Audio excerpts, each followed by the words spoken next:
Assalamualaikum warahmatullahi wabarakatuh. Hi everyone, how's your day? Semoga selalu sehat walafiat ya. Well, for this video we will talk about model auxiliary. Nah, untuk video kali ini kita mau ngebahas tentang model auxiliary nih guys. Sebelumnya, model auxiliary ini adalah verb atau kata kerja yang ditempatkan sebelum kata kerja utama. Nah, biasanya model ini digunakan untuk memodifikasi makna dari kata kerja utama. Untuk model auxiliary ini ada banyak jenisnya ya, masih tergantung dengan fungsi dari model itu tersendiri. Well, ini ada patternnya atau types of model auxiliary dan their function. Ada tipe-tipe atau jenis-jenis model auxiliary dan fungsi-fungsinya. Tapi sebelumnya kita belajar atau kita ngebahas patternnya dulu ya, atau rumusnya dulu. Nah, ini untuk rumusnya. Perhatikan di sini untuk kalimat positif. Kalimat positif, subjek, kemudian ditambah model auxiliary, kemudian verb one, kemudian ditambah objek. Perhatikan ya, di sini kita menggunakan verb one. Nah, verb one-nya itu kita menggunakan bare verb. Apa sih bare verb itu? Bare verb itu adalah kata kerja yang masih belum dimodifikasi atau masih dalam bentuk yang murni, belum ada tambahan apapun. Oke, selanjutnya dalam kalimat negatif, kita di sini hanya ditambahkan not setelah model auxiliary itu tersebut. Dan untuk kalimat interrogatif atau kalimat pertanyaannya, modelsnya ditaruh di depan. Nah, maka susunannya menjadi seperti ini. Nah, selanjutnya ini untuk yang kalimat nominal atau kalimat yang tidak menggunakan kata kerja.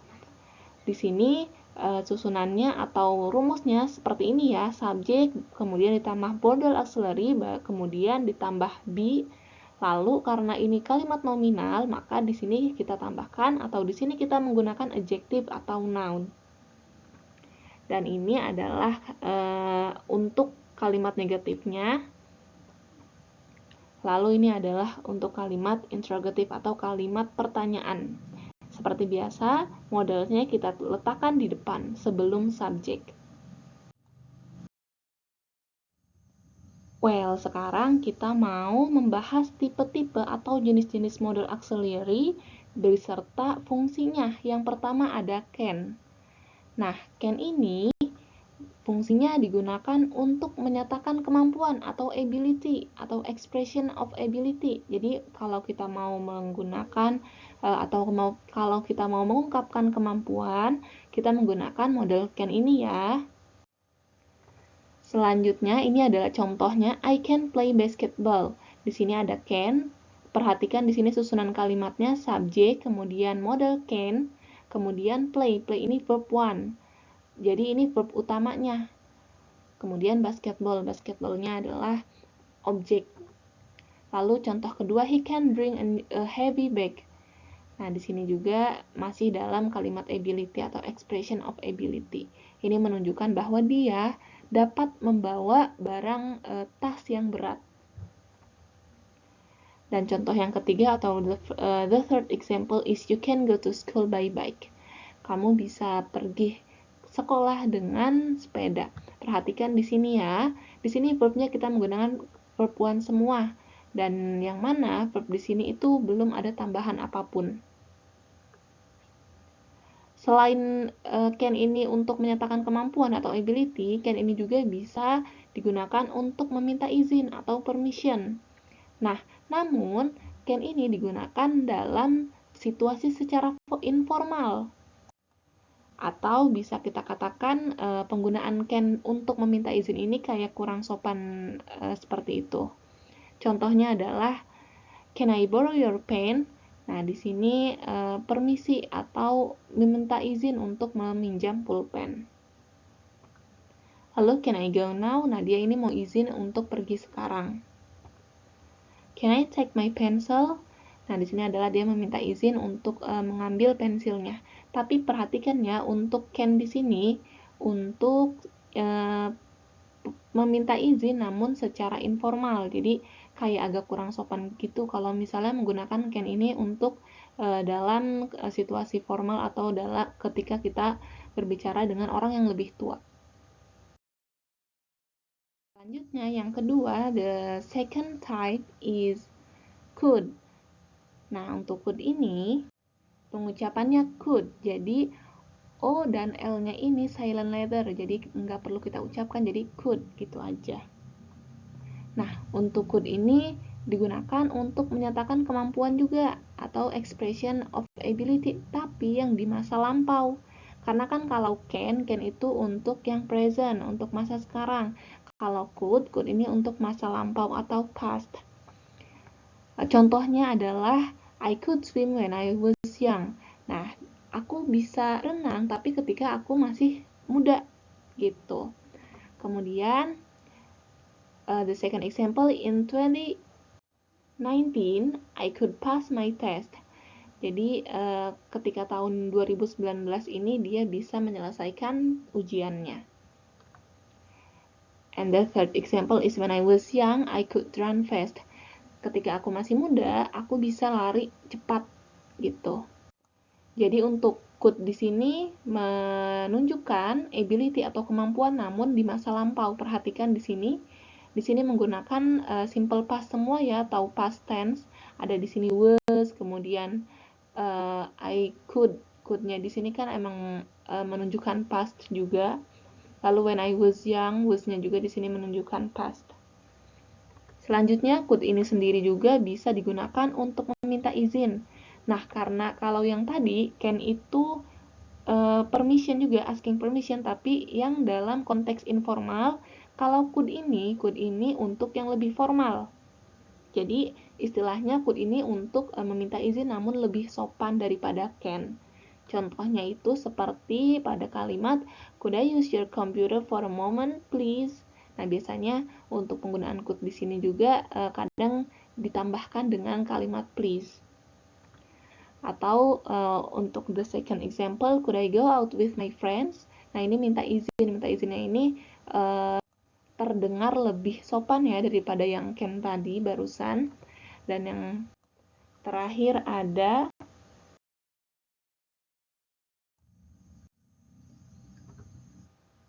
may. Nah, untuk may ini, may digunakan untuk menyatakan possibility atau kemungkinan. Jadi, kalau misalnya kita mau mengungkapkan sebuah kemungkinan, kita bisa menggunakan may. For the example, the first example is, you may forget me, I was your old friend. Kamu mungkin aja melupakan saya, soalnya kan saya teman lama kamu. Nah, untuk may di sini kemungkinan bahwa kamu melupakan saya. The second example, she isn't at home, she may go out. Dia lagi nggak ada di rumah nih, mungkin dia pergi. Nah, may di sini menyatakan atau mengungkapkan possibility atau kemungkinan, mungkin dia pergi. The third is, the sky is dark, it may be rain. Langit terlihat gelap, mungkin akan hujan. Nah, kemungkinan akan hujan itu bisa kita gunakan may untuk menyatakan possibility-nya atau untuk menyatakan kemungkinannya. Dan selanjutnya, may ini juga bisa digunakan untuk meminta izin. Nah, sama may ini lebih sopan daripada can tadi. Jadi untuk may ini sama sopannya dengan could. Contohnya ada may I go to the toilet.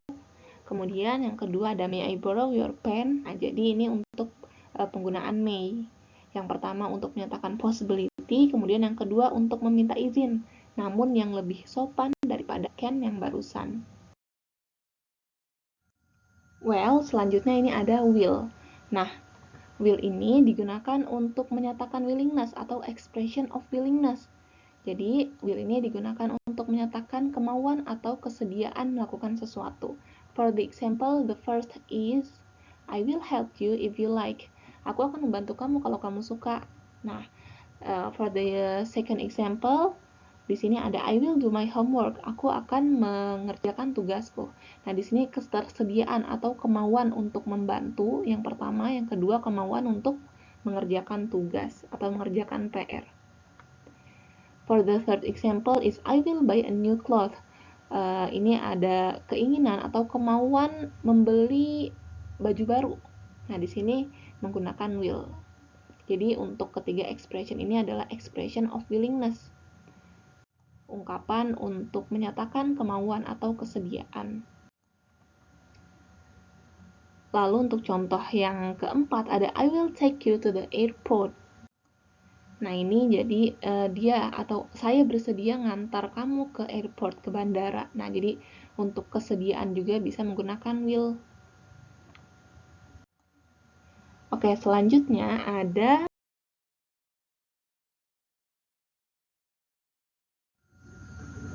should. Perhatikan ya, untuk pengucapannya O dan L ini silent letter, jadi nggak perlu kita ucapkan. Jadinya should gitu. Jadi bukan should atau should, tapi kita mengucapkannya dengan should. Nah, untuk should ini digunakan untuk memberikan saran atau anjuran, jadi suggestion. Jadi kalau kamu mau memberikan saran atau anjuran, yuk kamu bisa menggunakan should ini. Nah, untuk should ini contohnya ada you should see the dentist. Kamu seharusnya pergi ke dokter gigi. Nah, ini adalah saran atau anjuran untuk menyuruh seseorang pergi ke dokter gigi. Kemudian you look pale, you should go to the doctor. Kamu kelihatan pucat, pale. Nah, pale ini artinya pucat ya. Kamu terlihat pucat, kamu seharusnya pergi ke dokter atau kamu seharusnya berobat.